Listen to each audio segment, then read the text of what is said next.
All right, first up today is Bijan Robinson. We're starting right at the top. Who's that? I don't know. Some running back from Texas. Excited? He's pretty good. 5'11", 215 pounds. He ran a 4.46. He had a 1.52 10-yard split, so pretty good there as well. Broad jump of 124 inches, vertical of 37 inches. Last year he had 258 carries, 1,580 yards, 18 touchdowns, 19 receptions, 314 yards, and an additional 2 touchdowns.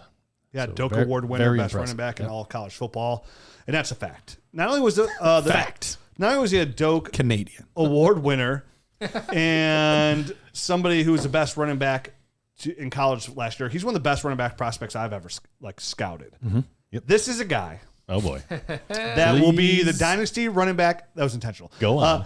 Will be my dynasty running back 1 overall the day he is drafted, and I can put him on any dynasty roster that I have. And I was thinking about him. I was like, because it's not fair to compare Bijan to running backs in this class because he's so above and beyond these running backs in this class. Correct. So I tried to think of other running backs I had as the running back 1 overall the day they got drafted by the NFL since I've been doing the podcast, which is 9 years now. And there's only 2 other running backs that I had fit that mold. It was Saquon Barkley and it was Ezekiel Elliott. Right. Those are the only other 2 running backs that I have come in here. And if you ask why Bijan is so good, like if you're like, hey man, I've heard his name over and over and over again, and I haven't dumped in this film room yet, or I just listen to you guys. That's how I get my rookie content, right? That's what we're here for. We'd help break these guys down, give you an opinion, and then we encourage you to watch the film afterwards. Right. But we'll carry you all the way if we need to. That's what we do. We're like G.I. Joe. Got my back. He's a true 3-down back, right? You don't have a lot of those guys in the NFL these days. That's what he is. He's a true 3-down back.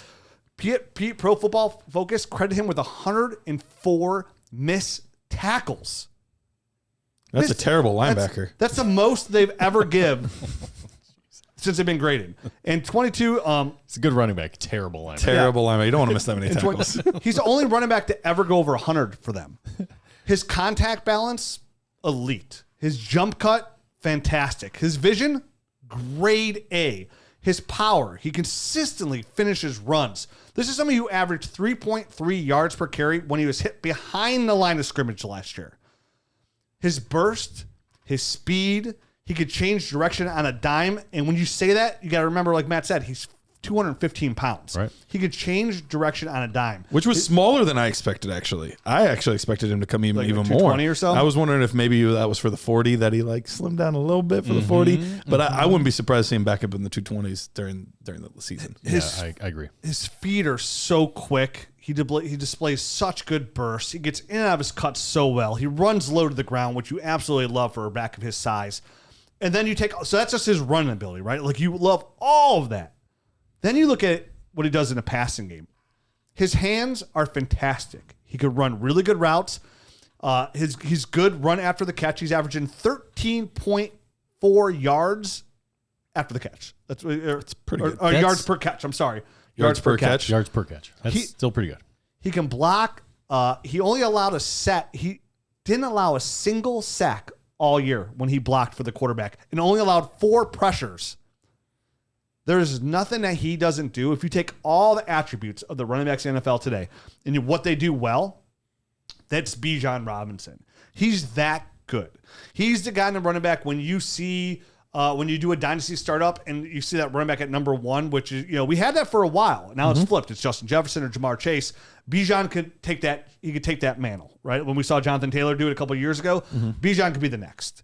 He's that good. I would take him probably 3rd overall in a startup, right behind Jamar Chase and Justin Jefferson. And if there's any running back I would take that high, it would be like a player like Bijan. And, when you say, Rich, you build around young receivers, any chance you have an opportunity to get a special running back, an outlier, which is what Bijan Robinson is. Remember, he's an outlier. Totally. He's somebody who's going to break that 1-year contract mold that we always talk about, that hashtag 2-3 year window. He's a hashtag 5 to 8 year window. He's that kind of guy because 8 years is a little pushing it, but he's also only 21 years old. So he's extremely young.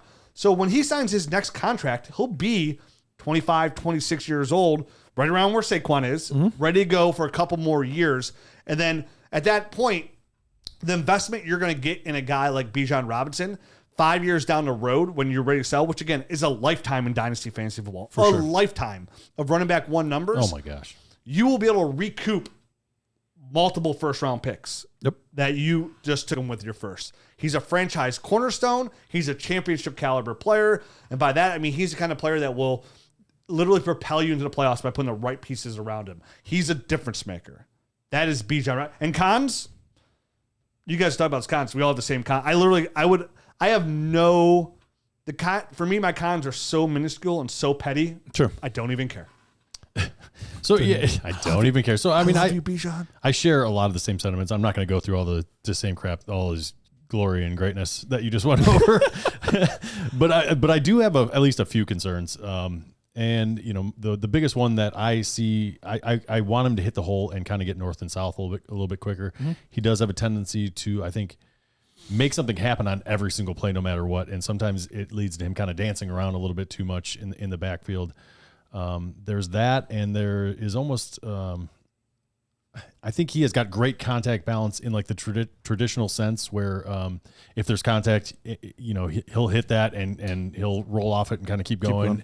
And I feel good about that aspect of it. But when sometimes in just like change of direction type of things, he seems to almost trip over his feet a little bit too much. Like his feet are going, like you had mentioned it pre-show.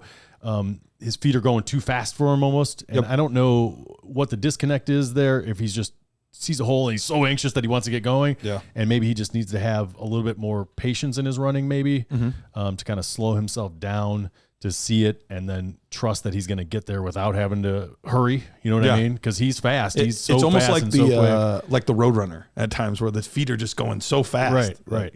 So those are like the things that I see where I have a little bit of pause, you know, and it's only a little bit of pause. It's not, I don't want it to be blown out of proportion. Like I don't like they do, because like I said, I've got so many of the same things that Rich already said on the plus side. I just do want to mention these other things. Yeah, no. And we're 3 for 3. I mean, you would be hard pressed to find even the most hot take person to not have Bijan Robinson, the number 1 running back in this class. I think almost like universally, I legitimately don't know that I've heard anyone not have him number 1. So we're not like breaking any like news to most of you listening. You've probably already assumed he's going to be the top guy.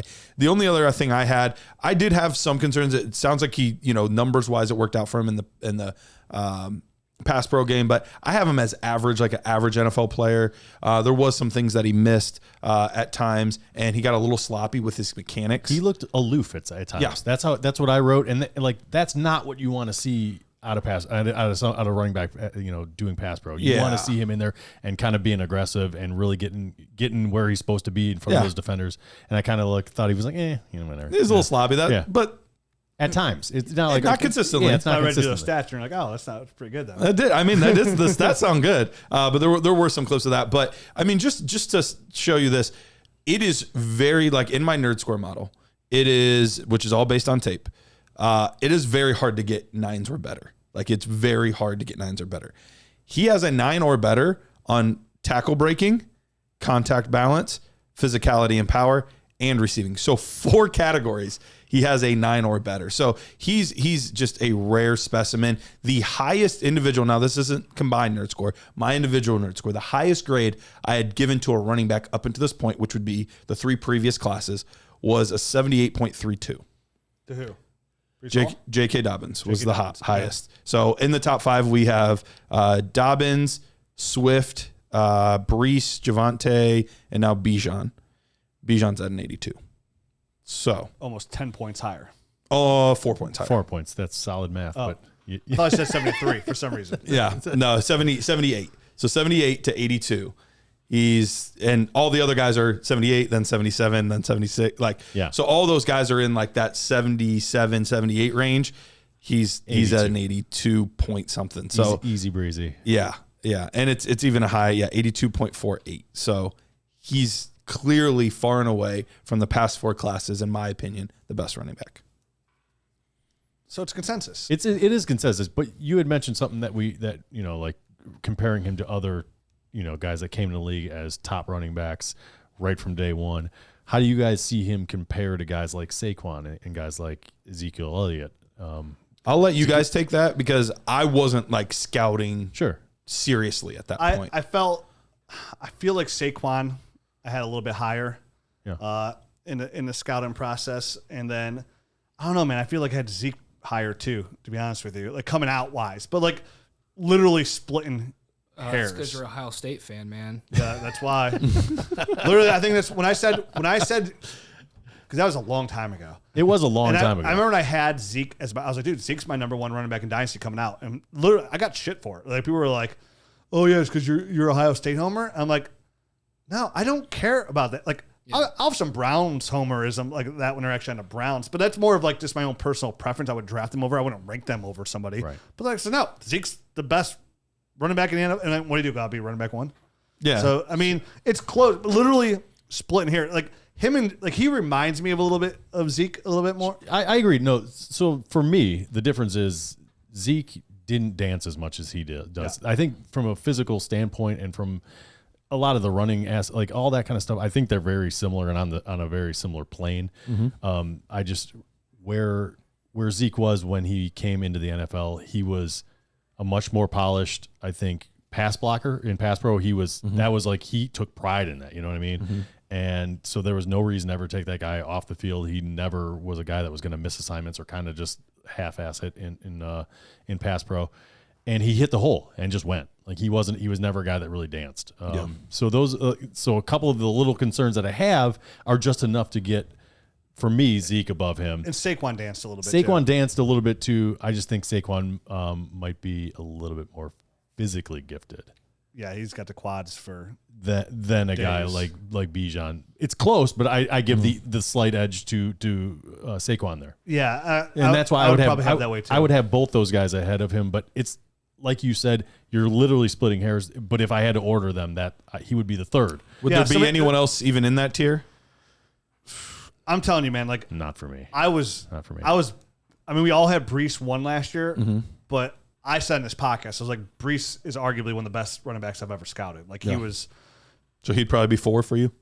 Brees is a smooth criminal. Yeah, I probably would have Brees as the fourth best running. I mean, you know what? I mean, Dalvin Cook was a really good prospect coming out. I mean, we had Dalvin Cook number one. We had Dalvin Cook number one, but that was the same year Leonard Fournette came out. Other people and Christian McCaffrey. Yeah, but other people did not have Dalvin Cook number one. We had Dalvin Cook number one. Correct. Dalvin Cook was a really good prospect. Brees Hall, I probably have Brees Hall fourth.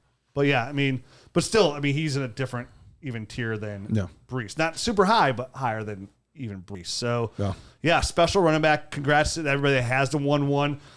If you're going to go out and trade for the 1-1, you're going to slightly overpay, but you're going to get a really good proven asset.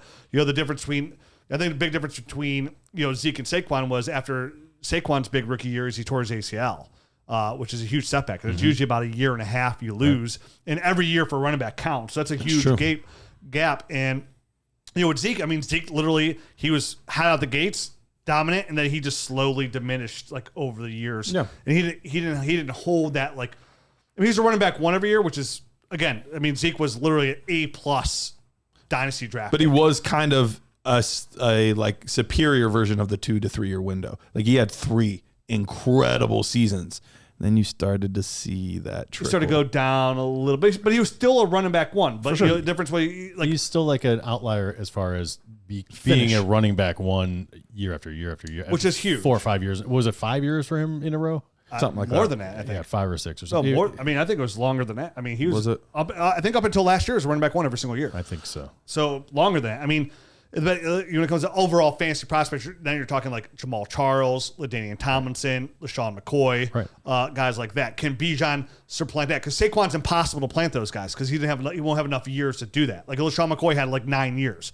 Alvin Kamara's in that class, honestly, too, when it comes to fantasy football production. So Plant him. Yeah, it's a good prospect. I don't really have anything to add as far as like Bijan as a prospect goes, but I think it's important right now to bring up, because we're all expecting Bijan to go in the first round, right? Mm-hmm. Definitely. How important it is to target first-round running backs and how high their hit rate is. So these statistics are from Analytics of Dynasty. Every year, Jordan McNamara puts out a new book.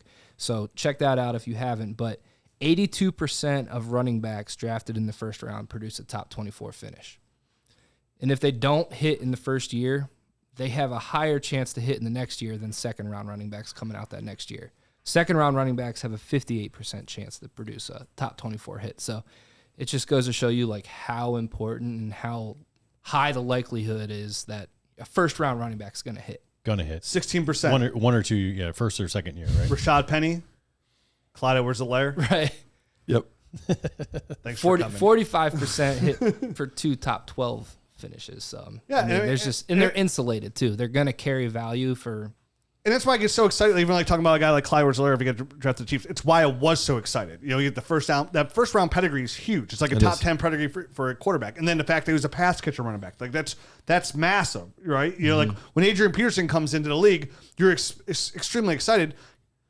He's not dominant in the pass catching game. Once you get a running back to do both of those, hence why like those guys are always running back ones. You know, LaShawn McCoy, Alvin Kamara, right? Like really good pass catcher running backs, which propels that dominance forever. Christian McCaffrey the same way. Those are the guys that are like really hard to come by, and Bijan gives you all of that. So